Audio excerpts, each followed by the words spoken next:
வழக்கம் போல PQ எழுதிக்கோங்க. True true true false false true false ஃபால்ஸ்னு எழுதிக்கோங்க.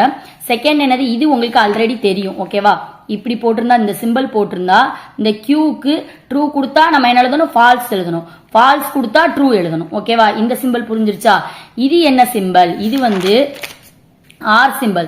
நம்ம என்ன சொல்லியிருந்தோம், பிளஸ் பண்ற மாதிரி சொல்லியிருந்தோம். என்னதுக்கு ஃபால்ஸ் வரும், ஃபால்ஸ் ஃபால்ஸ் வந்தா மட்டும்தான் ஃபால்ஸ் வரும்.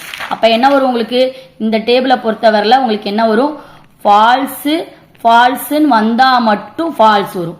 மித்ததெல்லாம் என்ன ஆகும், ட்ரூ ஆகும். ஓகேவா, இது ஜஸ்ட் தெரிஞ்சாதான் இதை எழுத முடியும்.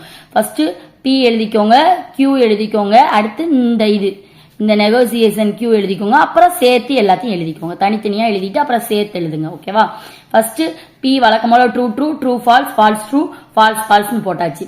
இந்த சிம்பிள் என்ன சொல்லியிருக்கேன், இந்த Qவோட அப்படியே ஆப்போசிட். ட்ரூ வந்தா ஃபால்ஸ், ஃபால்ஸ் வந்தா ட்ரூ, ட்ரூ வந்தா ஃபால்ஸ். இங்க ஃபால்ஸ் இருக்கனால ட்ரூ எழுதியாச்சு. அவ்வளவுதான். அடுத்து என்னது, இந்த இதை அப்படியே எழுதியாச்சு. இப்ப எதையும் கம்பேர் பண்ண போறோம், இதையும் பார்க்க போறோம். ஓகேவா, இப்ப என்ன பண்ண போறோம், இந்த சிம்பிள் கொடுத்துருக்காங்க. இந்த சிம்பிள்னா என்னது, 6. ஓகேவா, அப்ப என்னது, ஃபால்ஸ் ஃபால்ஸ் வந்தா மட்டும்தான் உங்களுக்கு ஃபால்ஸ். ஓகேவா, இங்க ட்ரூ ஃபால்ஸ், அப்ப ட்ரூ தான். ட்ரூவும் கொடுத்துருக்காங்க, அப்ப ட்ரூ தான்.